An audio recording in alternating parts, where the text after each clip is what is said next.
Tout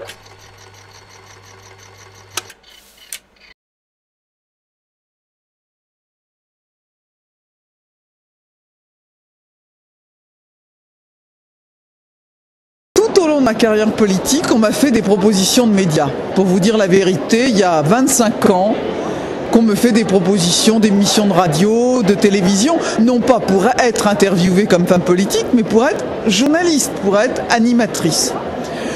Je fais donc ma carrière politique, 35 ans, c'est long, avec des postes tout à fait éminents, 3 grands postes ministériels. Et ma foi, j'ai décidé de prendre ma retraite, 65 ans, je ne suis pas un perdreau de l'année, et je me dis, bon, je vais bien sûr me reposer, m'occuper des actions caritatives qui ont structuré ma vie, la lutte contre le sida, les personnes en situation de handicap, l'égalité homme-femme, les droits pour tous, le mariage homosexuel ou l'adoption, voilà, les grands combats qui sont ma vie. Et la stupéfaction, je reçois 4 propositions de médias pour intégrer une équipe. Et j'ai choisi Canal+ à cause de la liberté du ton et une émission nouvelle, dans une chaîne nouvelle, où on ne me mettait pas dans un moule et où j'étais surtout avec 4 femmes pour former une bande de filles qui portent un regard nouveau sur l'actualité, sur la société. La question n'est pas de faire de la politique, de faire des médias. Est-ce que quelqu'un qui vit avec un politique ou une politique a le droit de continuer sa vie, y compris dans les médias?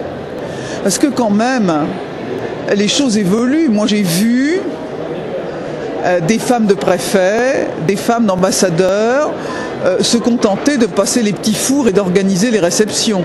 Et puis on a vu des femmes de préfets, des femmes d'ambassadeurs, si elles-mêmes d'ailleurs n'étaient pas préfètes ou ambassadrices, eh bien avoir leur vie, être médecin, être chef d'entreprise, être avocat et continuer leur activité. Alors écoutez, il y a des femmes de politique qui sont journalistes. Eh bien moi j'estime qu'Audrey Pulvar, même si elle est mariée, enfin compagne d'un ministre, elle a le droit de continuer à exercer sa profession, et que Valérie Trierweiler, même si elle est l'épouse, enfin, ou la compagne du président de la République, eh bien elle a le droit de continuer une vie professionnelle. On arrive quand même au 21e siècle. On a quand même mené un certain nombre de combats, nous les femmes, pour la liberté et le droit d'exister. Voilà. Roselyne _R_Bachelot.